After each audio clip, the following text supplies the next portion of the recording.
안녕하세요. 있잖아 오늘의 세 번째 이야기입니다. 여러분은 카톡 친구 몇 명이에요? 인스타 팔로워는요?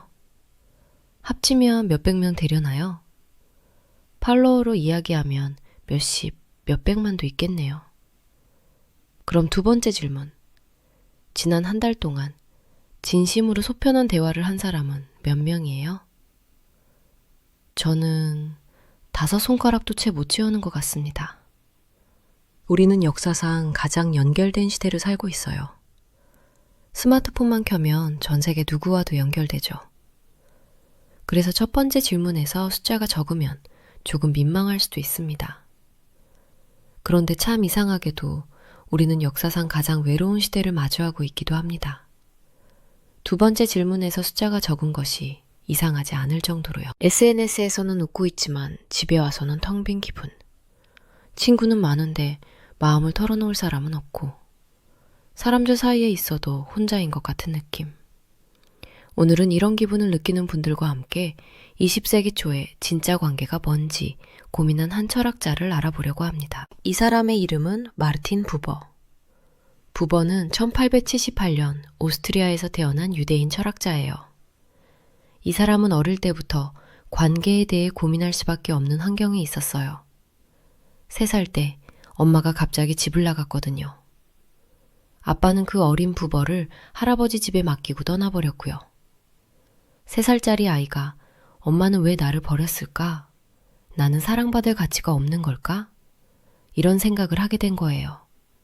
그리고 그 상처는 평생을 갔습니다. 이 경험 때문에 부버는 진짜 관계가 뭔지 평생 고민하게 되었어요. 그리고 그는 혁명적인 개념을 만들어냈죠. 그게 뭐냐면 사람과 사람 사이에는 2가지 방식의 관계가 있다는 거예요. 하나는 이용하는 관계, 하나는 마주보는 관계. 먼저 이용하는 관계는 상대를 수단으로 대하는 관계예요. 편의점 직원은 물건을 사기 위한, 회사 동료라면 업무를 처리하기 위한, SNS 팔로워는 좋아요를 받기 위한 수단으로 인식하는 거예요. 이 관계에서 상대는 사실 사람이 아니라 기능에 속해요. 두 번째인 마주보는 관계. 상대는 그 자체로 만나는 관계예요. 목적도 없고 이득도 따지지 않고 그냥 그 사람 자체를 마주하는 거예요. 이 관계의 차이를 부모는 이렇게 표현했어요. 이용하는 관계에서는 내가 뭔가를 얻는다. 반면 마주보는 관계에서는 내가 살아있음을 느낀다. 실생활 속에서 마주보는 관계, 진짜 만남이 뭔지 더 이야기해 볼게요. 아침에 카페 가서 커피 주문하죠. 아메리카노 한 잔이요. 그때 여러분, 바리스타의 얼굴 기억하세요?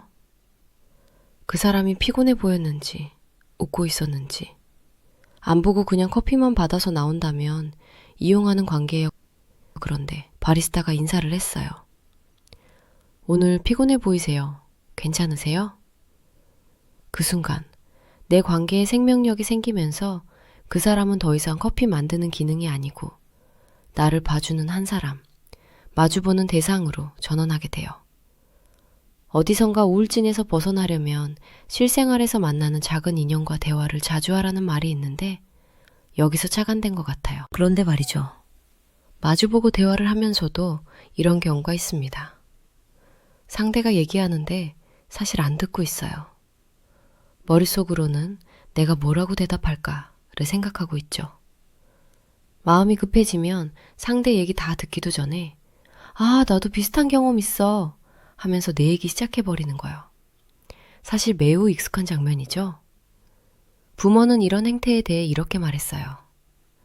대부분의 대화는 사실 독백의 연속이다. 대화를 하는데 마주보고 있지 않는 거예요. 씁쓸한 코미디죠? 대화를 하더라도 마음에서 기능일 수도 있고 사람일 수도 있는 거예요. 여기서 더 가는 게 SNS예요. 우리는 매일 수십 개의 게시물에 좋아요를 눌러요. 댓글도 달죠. 좋아요. 멋져요. 근데 그 사람이 진짜 어떤 기분인지, 무슨 고민을 하고 있는지 우리는 알고 있나요? 무척 적극적으로 소통하는 것 같은데 참 공허해요. 왜 그럴까요? 실상은 사람이 아니라 이미지와 소통한 거라서 그래요. 그것도 그 사람이 보여주고 싶은 이미지요. 상대에게 당신은 기능이었고 당신도 기능에게 화답했습니다. 그럼 우린 어떻게 해야 할까요? 부번은 아주 간단한 답을 줬어요. 온전히 거기에 있어라. 제가 이걸 경험한 적이 있어요.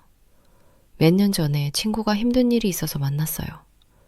친구가 30분 동안 얘기했어요. 저는 아무 조언도 안 했어요.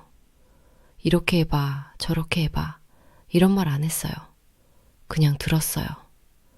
고개 끄덕이면서, 눈 마주치면서, 가끔, 힘들었겠다 하면서. 그리고 헤어질 때 친구가 그러더라고요. 고마워. 오랜만에 진짜 대화한 것 같아. 저는 아무것도 안 했는데 친구는 진짜 대화였대요. 부번은 이렇게 말했어요. 현대인의 고독은 관계가 없어서가 아니라 진짜 만남이 없어서다. 하루 종일 사람을 만나도 외롭고 허전하다면 오늘 당신에게 진짜 만남이 없었던 거예요. 뭔가를 위한 관계만 맺고 온 거예요. 일을 위해, 정보를 얻기 위해, 인맥을 쌓기 위해, 좋아요를 받기 위해. 우리는 끊임없이 연결되어 있지만 진짜로는 아무도 만나지 않은 겁니다. 그럼 이럴 때는 게 해야 할까요? 부번은 이렇게 조언했어요. 첫째, 받아들여라. 모든 관계가 마주보는 관계일 수는 없다. 근데 그것이 당신 잘못이 아니다. 왜냐하면 사람들은 아직 준비가 안 된 경우가 많거든요. 자기 상처로 가득 차서 다른 사람을 볼 여유가 없어요. 혹은 그저 이용하는 관계만 배워온 경우도 있어요. 그걸 받아들이세요. 그래서 기대하고 실망하지 마세요. 당신의 진심은 소중해요. 그걸 받아줄 준비가 된 사람에게 주세요. 둘째, 선택하라. 딱 몇 사람, 진짜로 나를 봐주는 사람들이면 충분하게 집중하세요. 이용하는 관계는 필요할 때만 유지하면 되거든요. 업무상 협력, 사회적 예의, 그 정도면 충분해요. 근데 나를 봐주는 사람이 없는 것 같다고요? 셋째, 당신부터 지켜라. 그럼 당신부터 보세요. 먼저 자신을 마주봐야 해요. 내가 텅 비면 나는 이용당하기 위한 존재가 돼버리기 때문이에요. 당신이 온전해야 먼저 누군가를 마주봐 줄 수 있고 당신을 마주보려는 사람도 만날 수가 있거든요. 부번은 평생 엄마의 상처를 안고 살았어요. 엄마는 끝내 돌아오지 않았고 그 관계는 마주보는 관계가 되지 못했죠. 하지만 부번은 다른 관계들 속에서 치유받았어요. 그의 스승, 그의 친구들, 그의 학생들, 진짜로 그를 봐준 사람들 덕분에 그는 살아갈 수 있었어요. 모든 진짜 만남은 은총이다. 있잖아 오늘은 여기까지입니다. 들어주셔서 고맙습니다.